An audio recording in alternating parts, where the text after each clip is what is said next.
Hi there, I'm Uncle Joel with Pin and Reel. I've been a fan of DC Comics for a really long time. Superman has long been my favorite superhero, and you can check out my Superman video for more on that. You'll see I have videos about Booster Gold and Green Lantern, and there are going to be other videos to come.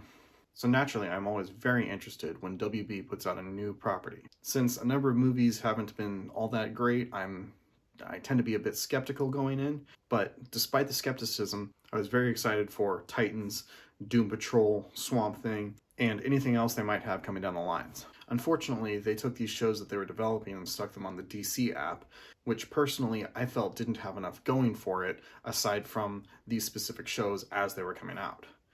I just couldn't justify spending the money on it. Fortunately, that app is not available in the UK, and as a result, we get some of these shows on Netflix and on Amazon. It also helps that I was able to purchase the first season of Titans and the first season of Doom Patrol on iTunes. And so, with a bit of caution, I decided to take the plunge and see what I thought of Titans. Now, I knew going into this that there was a lot of controversy surrounding the show. There were a lot of mixed feelings. I saw online that there were a number of people that really enjoyed it, but there were also a ton of criticisms. So I decided, okay, I'm going to set all of that aside. I'm going to set aside my history with the comics, my history with the Teen Titans cartoon. I'm going to just set all of that aside and enjoy the show for what it is as best as I can. And right away, I noticed something I wasn't quite expecting, and that this show is very much for adults. I feel like the intention for this show was to make a show for people who had grown up with the Titans in the 80s and 90s and give it to them without having to hold back. They're not going to censor it. They're not going to put this on network television without, eventually censoring it if they do decide to go that route. Yeah, there's a lot of violence, there's swearing, there's sex. There's a lot in this show that I just was not expecting. So, all that being said, what did I think of it? So going into it, it really helped that I knew that there was a lot of controversy, particularly surrounding characters like Starfire, who did not look like or feel anything like the comic book character that we're all familiar with or the character from the cartoon. So to start with, it really helped knowing that there was going to be things that were a bit off from what we were already familiar with. This isn't going to be exactly the same as the comics. This isn't going to be exactly the same as the Teen Titans show. This is a new, adult, different iteration of the characters. So to start with, I'm going to give a quick rundown on my thoughts on a few of the different characters. So Dick Grayson is quite a bit more serious than any iteration of Dick Grayson I was used to. What happened between you and Bruce? Guess we had different ideas of how to do the job. He was always a much happier character, and that contrasted well with Batman when he was Robin.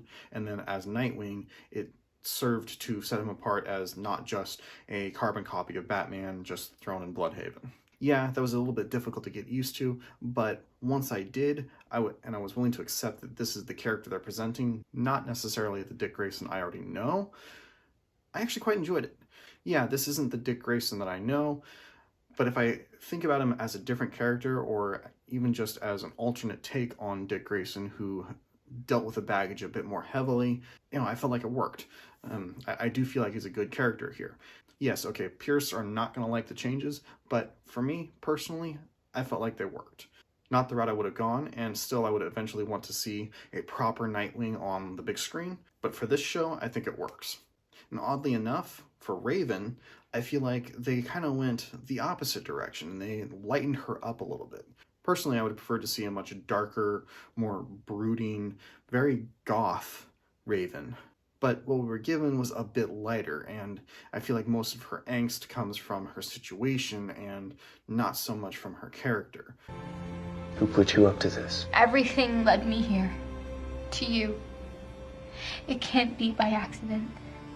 You've got to help me. I don't know how. You want help, so you throw a brick at a cop car? I don't understand. Okay, make me understand. Someone killed my mom. Which I feel like that is a bit more fundamental to her character. So I was a little disappointed there, but it wasn't such a drastic difference that it was a problem. I just would have been a bit happier if they had made her a little bit darker.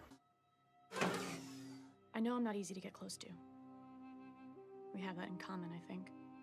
but I could teach you some meditation techniques. They might help you stay in control. Beast Boy, I feel, was spot on. I understand perfectly why they didn't give him the green skin like they do in the comics and the cartoon. Again, purists might not like that, but for me, personally, I'm okay with it. I can write that off, not a big deal. My only real complaint with him seems to be the same complaint that everybody else has, in that he only changes into a tiger.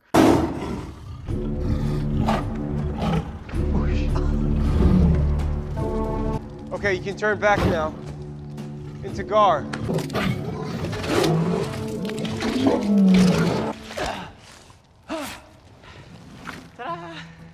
Gar. I forgot. I would love to see them develop that further in future seasons and give him more animals that he transforms into to make him truly a beast boy as opposed to, just tiger boy. I really like what they've done with Hawk and Dove. Personally, I'm not super familiar with those characters. I've seen them in a number of different comics, but I've never followed them too closely. So maybe I'm a little more forgiving of what they've done with the characters for that reason, and Hawk and Dove fans could tell me something a bit different, but for me, they worked perfectly as they are in the show. I really liked them, and I liked the way they developed them, and I feel like they're a great addition to the Titans. Which brings us around to Starfire, or Coriander.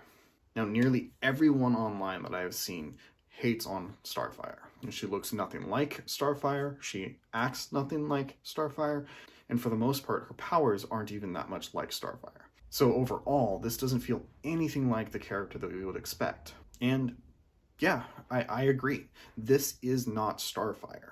That being said, I think the character that they have put here works for the story, and I enjoy it. I just wish they wouldn't call her Starfire. I wish they wouldn't call her Corey. Make her an entirely new character who has no relation to the character that we've already known. If she wasn't called Corey, if they made this Blackfire or a completely different Tamaranian, I would be okay with it. I like the character as she is. I just don't like her as Starfire. And then getting into a couple of the characters from a little bit later, when they introduced Jason Todd, I was not expecting that. And I was definitely not expecting him to be a consistent character in the show, but I really like what they did with him. The actor was perfect for it, and I really appreciate his inclusion to show his contrast with Dick Grayson. And then when they introduced Connor, aka Superboy, I thought that was perfect. They did such a great job. The character design is great.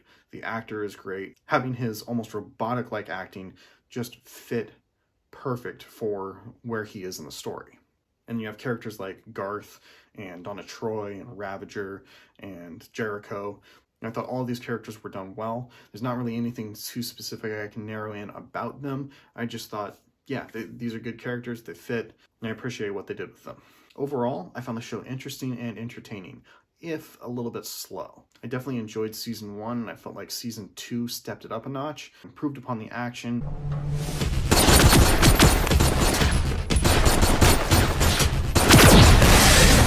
Introduced more characters, made it far more compelling, and I'm definitely interested in seeing where they're going with this, and I'm looking forward to season 3. Now, there is a problem with the Titans killing, particularly Starfire, which again goes against the character that was established, but for the non-comic, non-cartoon version, I can accept it. And I do appreciate it as a plot point that comes up, particularly for Dick Grayson, and I think it makes for more interesting stories. I'm still not a fan of them killing, but since they're building a story around that and making that a specific plot point, I can accept it, and I'm looking forward to how they develop that farther in future episodes. So overall, this is a very different Titans than anything I grew up with. It's much darker than I was expecting. I overall didn't really care for the way that the DC movies tended to be darker in tone, and specifically like making Superman and Man of Steel quite dark. I didn't really feel like that fit with the DCU, but with Titans, I actually think it works. I'm hoping that with season 3 onwards that they can use things like Dick Grayson's character development in season 2 and characters like Beast Boy, that they could start lightening the tone up a little bit. But for the story that they're telling, I think the darkness actually works.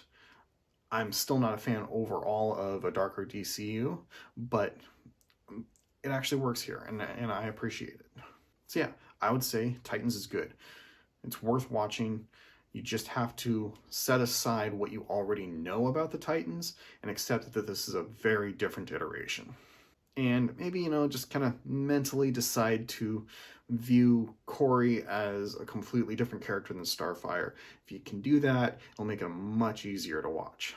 So yeah, if you've actually seen the show, let me know what you thought down in the comments. I would love to have a discussion about this. I understand it's very controversial, but maybe we can help each other see things a little bit differently. Until next time, this is Uncle Joel saying, stay tangible.